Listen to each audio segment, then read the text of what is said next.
आज आपण बनवणार आहोत लाल भोपळा आणि पालकाची रेसिपी। बऱ्याच जणांना लाल भोपळा आणि पालक खाण्यासाठी आवडत नाही, पण ही रेसिपी एकदा बनवल्यास सगळेजण आवडीने खातील।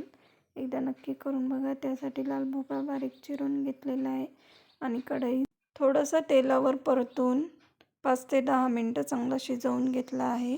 नंतर पालकही मंद आचेवर शिजवून घ्यायचे आहे। तोपर्यंत इकडे आपण हिरवी मिरची, लसूण, जिरे आणि लाल भोपळा मिक्सरमध्ये बारीक करून घेतला। नंतर 2 वाटी पिठात अर्धा चमचा मीठ आणि हे मिश्रण घालून पीठ चांगले मळून घेतले। पालकही 5 मिनिटांमध्ये चांगली मऊ झालेली आहे। आता पालक गार झाल्यानंतर आपल्याला 2 ते 3 हिरव्या मिरच्या, कोथिंबीर, लसूण आणि पालक थोडंसं मीठ घालून मिक्सरमध्ये वाटून घ्या। 2 वाटी पिठात हळद आणि हे वाटलेलं मिश्रण घालून पीठ मळून घ्या।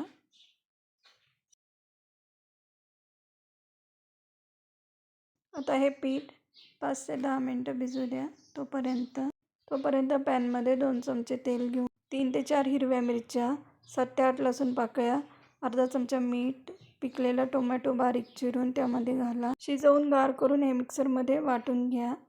आता आपण भोपळ्याचा आधी पराठा लाटून घेऊ, त्यानंतर एक पालकाचा पराठा लाटून घेऊ। आता या पराठ्यावर थोडंसं तेल लावून त्यावर दुसरा पराठा घाला आणि एक रोल तयार करून घ्या। त्याचे असे तुकडे करून लाट्या तयार करून घ्या आणि आता हे पराठे लाटून घ्या। बघा पराठ्याचा किती छान रंग आलेला आहे। भोपळा आणि पालकाच्या 2 लाट्यात तेल लावून एकावर एक ठेवून झटपट हा पराठा एका वेळेस लाटू शकता। नाश्त्यासाठी किंवा टिफिनसाठी ही रेसिपी एकदा नक्की करून बघा। न खाणारेही आवडीने खातील पालक आणि लाल भोपळ्याची ही रेसिपी। व्हिडिओ आवडल्यास लाईक करायला विसरू नका। टोमॅटोच्या चटणीसोबत सर्व करा, खूप सुंदर लागतो। रेसिपी कशी वाटली कमेंटमध्ये नक्की कळवा। आवडल्यास लाईक करा।